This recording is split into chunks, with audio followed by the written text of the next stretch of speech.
Today I will show you a comedy, fantasy film from 2000 titled Bedazzled. Elliot Richards is a loser, a people pleaser and a doormat. He is socially awkward and not taken seriously by anyone, especially his coworkers. Elliot knows this but still tries to maintain his warm personality, hoping that his coworkers will come through. But, to no avail. None of them want to be associated with a loser. That night, he goes to a bar where his coworkers have come without inviting him. They try to hide from him, but he ignores their rude behavior and joins them, much to their annoyance. Just then, Allison, another one of his coworkers, comes in.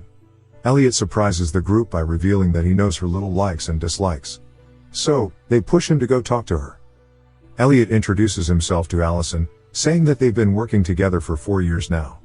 However, she does not recognize him and leaves after he starts getting a little too awkward. Elliot says that he would do anything to have her.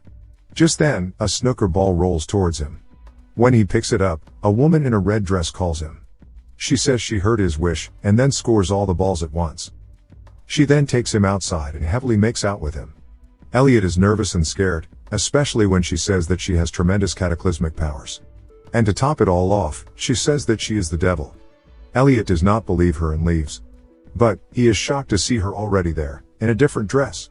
The devil drops the burning alcohol into a car and then goes on to reveal his darkest moments to him. He's lonely, in an empty apartment, with no one to care for, and cries himself to sleep every night. She challenges him to make a wish. So, Elliot sarcastically wishes for a Big Mac and large Coke. The devil fulfills the wish by taking him to a McDonald's and making him pay for it. When Elliot starts to get annoyed, she gives him a lift on her sports car. She takes him to an off-hours club that she owns where everyone cheers when they see him. They push each other to get photos of Elliot. Inside, all the women want him to themselves. She takes him to her office where she also shows him her red mail version, just for the sake of it. When Elliot asks about God, she gets annoyed because everyone always seems to want to know about him.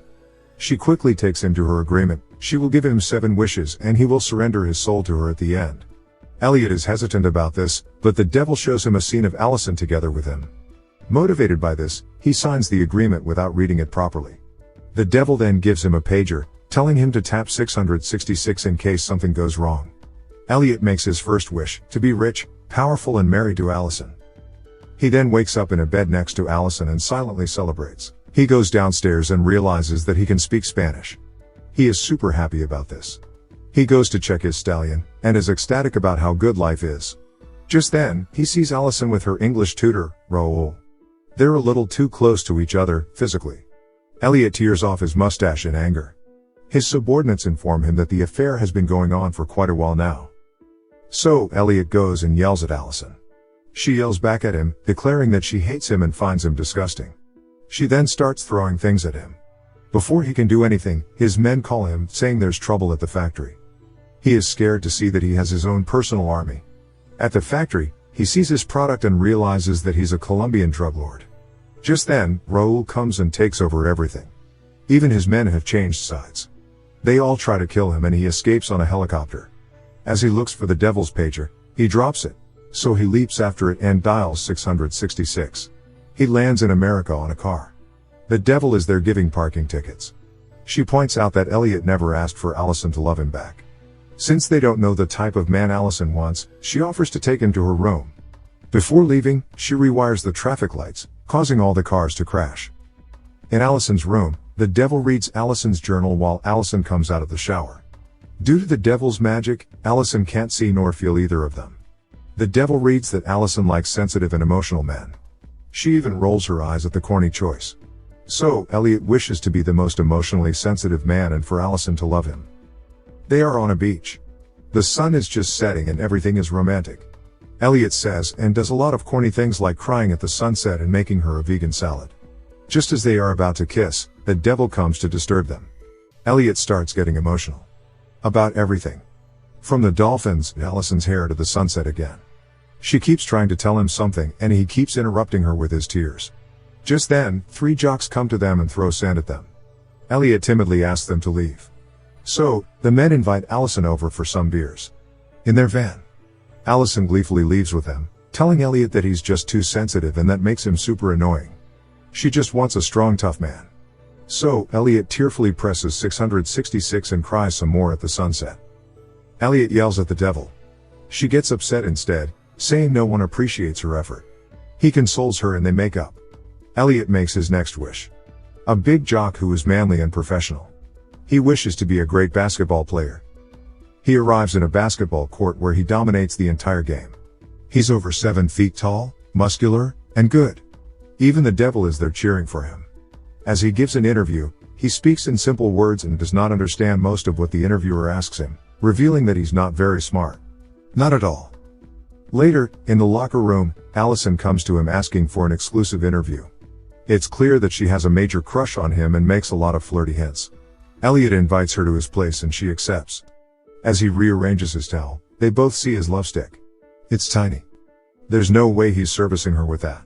Allison quickly makes up an excuse about going somewhere and leaves. Elliot angrily brings out the pager.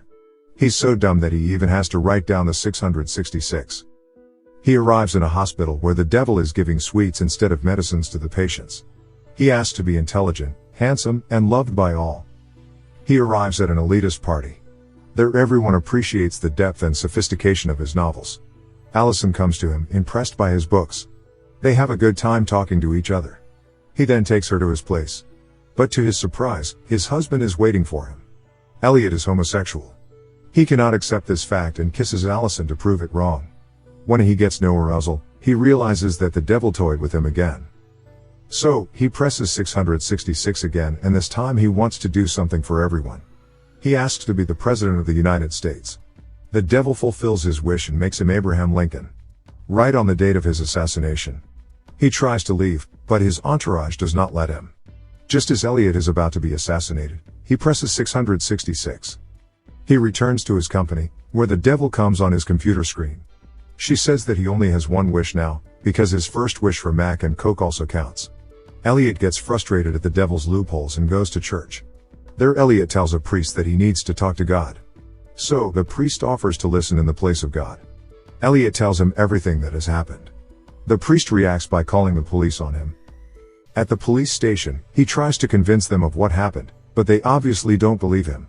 He is locked up and the devil is the one to take him there. Before putting him in the cage, she says that he should use his last wish to get out. There is already another prisoner inside the cell. When Elliot says that he sold his soul to the devil, the man smiles and says that everyone's soul belongs to God. The devil is just trying to trip him up. He'll make mistakes, but he should open up his mind and his heart, and God will accept him. He gives an enigmatic smile as he says this.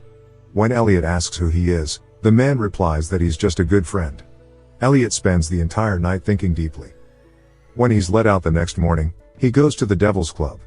Everyone there has become old, and yet, they're still partying.